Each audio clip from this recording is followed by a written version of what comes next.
Hi to all. So welcome to the channel Safar Center for Learning.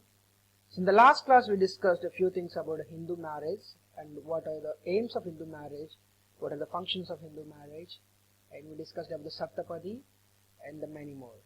So in this class we'll discuss about the factors responsible for the changing of marriage patterns.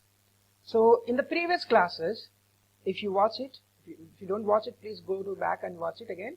So we discussed a few marriage patterns. What are the marriage patterns we discussed in that? We discussed the Brahma marriage, and we discussed about the Prajapatya marriage, Arsha marriage, Daiva marriage, Gandharva marriage, and Asura Paisachika marriage. So these are the marriage systems which are prevailed in the ancient times. Now they are not, we cannot see that more, no? So it was changed.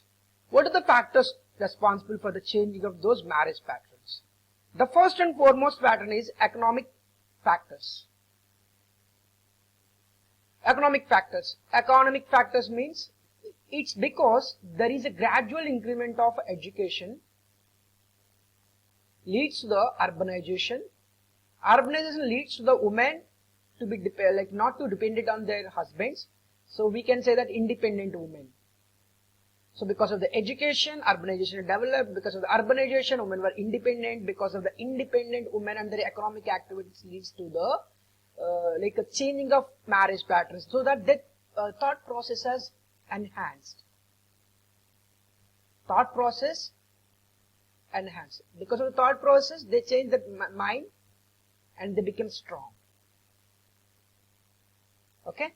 Now the social factors. What are the social factors? The same thing. In the previous days we can see that joint families, but now there is less joint families. We can see it very rarely by the numbers.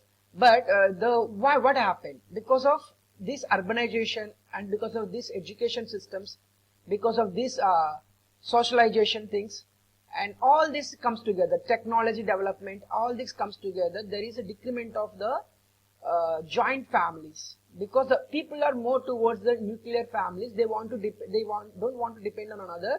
They want to work independently. So yeah, so that's how those are the social factors which are responsible for the changing of marriage patterns. Okay. Now next, psychological factors. Psychological factors. The previous days men are mostly go to the work outside. But women mostly stays inside and they do child caring, child rearing, child feeding and everything.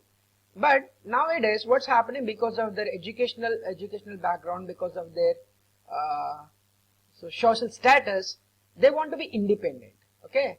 The growing economic independence of women led to the demands for the more egalitarian family norms in the areas of child rearing, decision making, finance, household tasks.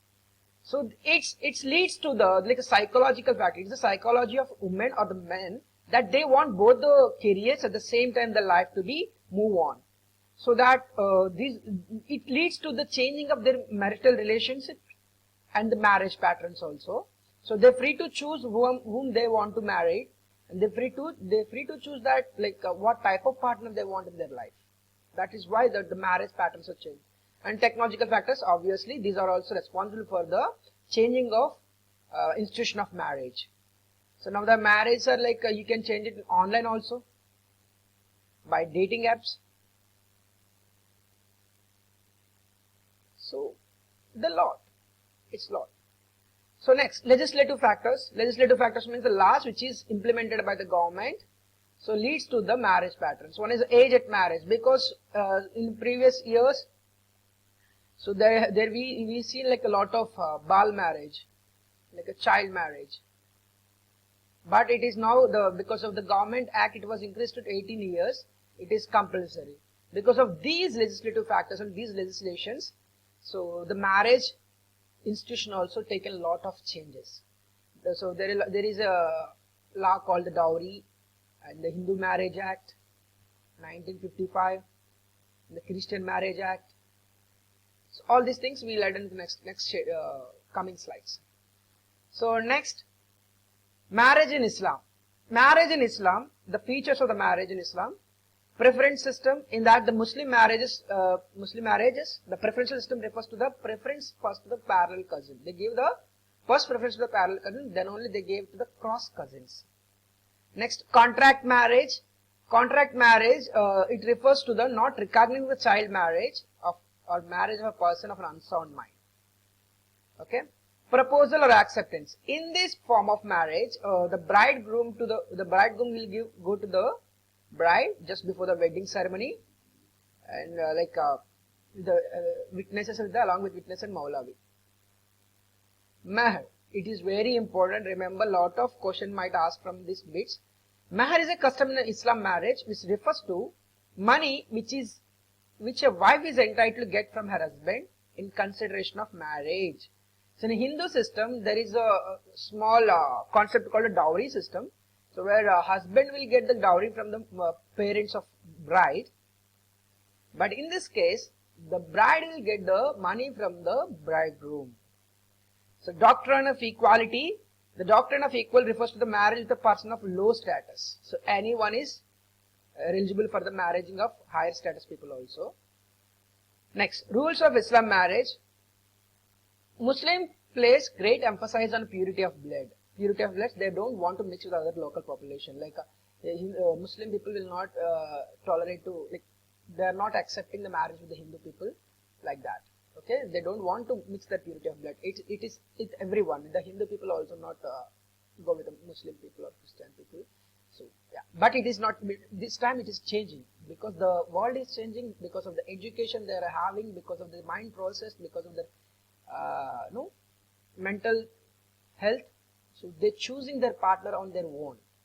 This is what the marriage systems are going now. So Quran prohibits a man from marrying his mother, daughter, sister's daughter, son's wife, and wife's daughter, and yes. Types of Muslim marriages. Quran sanctioned polygamy. What is polygamy? Having more wives.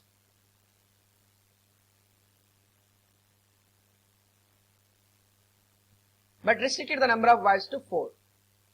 So there are 3 types of early marriages of Arab. The first marriage is Bina marriage. So in this marriage, the woman is free to choose a husband, okay, and they receive this husband. The woman receives this husband to her extent and dismiss whenever she wants. This type of marriage is called the Bina marriage. So if the children born to these 2 people, they live in the protection of this woman. They don't consider the fathers. Okay, when Baal marriage, it is quite opposite to that. Woman came to live with her husband. Woman came to live with her husband, and the children belong to the husband's clan. Whoever the children will born, they comes to the husband's clan. That means husband's lineage.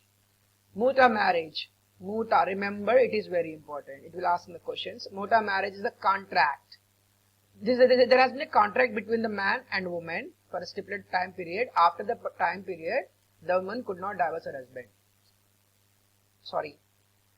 Contract was stipulated for a specific period. During that period, woman could not divorce her husband. Okay.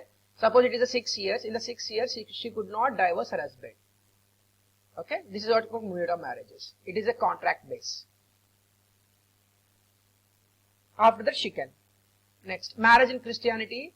So among the Christians, endogamous norm requires that marriage parents of the same race. That means endogamous means same community, within the community.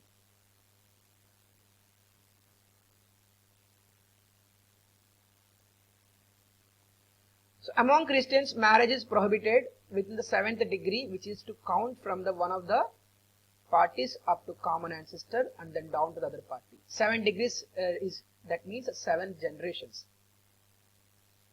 Okay. So among these 7 generations, they are prohibited to marry each other. The first cousins were related in the 4th degree and the uncle and niece in the 3rd degree. So generations he is talking about. When he is talking about the degree means generations. So these are the some acts and years. In these acts, all these are important. Please pause the video at a moment and just write everything on your notebook. So, but I am pretty sure that there has been a few acts which comes in the exams, particularly Indian Divorce Act and Child Marriage Prohibition Act in 2006 and the Married Women's Property Act 1874, Hindu Marriage Act in 1955, Hindu Widow Remarriage Act, which is very, very important. Before the independence itself, Widow Remarriage Act is 1856. Prohibition on the practicing of sati, that means not allowing the woman to sit on the pile of her husband. So 1829, a Prevention of Incest Act 1829. These are like much more important when you compare to other ones. Remember these acts. 1829 for the Prevention of Incest Act, Prohibition of the Practicing of Sati 1829, Hindu Widow Remarriage Act 1856, 1856 remember. Hindu Marriage Act will be 1955 and the Indian Divorce Act will be 1869, Child Marriage Act Prohibition Act is on 2006, and Married Women's Property Act in 1874. So yeah, so Prevention of Domestic Violence Act also very important in 2005. Muslim Women Protection on Rights of Marriage Act, it's also 2019. This is very important case with respect to the Indian judicial system. Okay, very important, 2019, where you can see the triple talaq rule and everything. Okay. So with that, we are ending this session at this moment and we'll come with a multiple choice question and then we discuss elaborately every question in the next session. Thank you for watching. Thank you very much.